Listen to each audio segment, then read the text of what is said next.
యాదాద్రి శ్రీ లక్ష్మీ నరసింహస్వామి వారి ఆలయ వార్షిక బ్రహ్మోత్సవాలలో భాగంగా శుక్రవారం రోజు బర్కత్పురలోని యాదాద్రి భవనం నుండి యాదాద్రి క్షేత్రానికి స్వామివారి 30వ అఖండ జ్యోతి యాత్రను ప్రభుత్వ విప్ ఆలేరు ఎమ్మెల్యే బీర్ల ఎల్లయ్య పాల్గొని జ్యోతిని వెలిగించి ప్రారంభించారు. అనంతరం ఆయన మాట్లాడారు.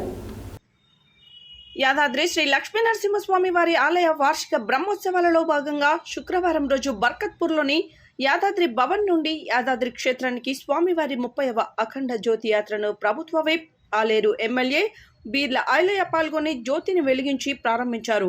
ప్రతి ఏటా శ్రీ లక్ష్మీ నరసింహస్వామి వార్షిక బ్రహ్మోత్సవాల సందర్భంగా ఈ అఖండ జ్యోతి యాత్రను చేపడతారని, ఈ యాత్రలో పాల్గొని ప్రారంభించడం చాలా సంతోషంగా ఉందని, బ్రహ్మోత్సవాల కోసం యాదాద్రి క్షేత్రంలో అన్ని ఏర్పాట్లు అధికారులు చేసినట్లు ఆయన తెలిపారు.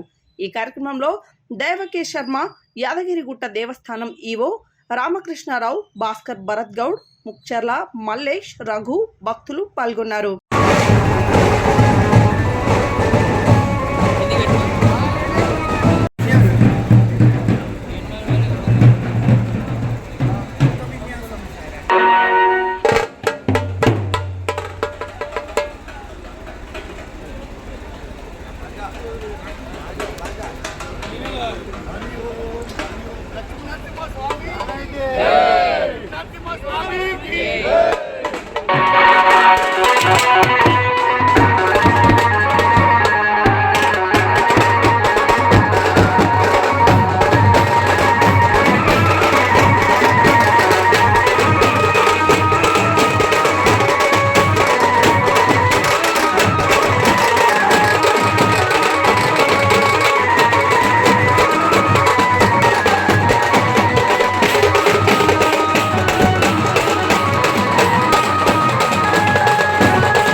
స్వామి బ్రహ్మోత్సవాలు గత 30 సంవత్సరాలుగా బర్కత్పూర్ నుంచి బ్రహ్మాండంగా అఖండ జ్యోతి వెలిగించి సకల జీవరాత్రులకు, తెలంగాణ ప్రజలకు, యావత్ భారతదేశ ప్రజలకు కూడా స్వామివారి ఆశీస్సులు ఉండాలని చెప్పి ఈ 30వసారి ప్రభుత్వం నుంచి పెద్ద ఎత్తున అన్ని సౌకర్యాలు కల్పించుకుంటూ స్వామివారి బ్రహ్మోత్సవాలు ఈరోజు మొదలుకొని 10 తారీఖు సాయంత్రం వరకు ఈ అఖండ జ్యోతి యాదృటకు చేరుకొని 11 తారీఖు నుంచి బ్రహ్మోత్సవాలు ప్రారంభమవుతున్నాయి.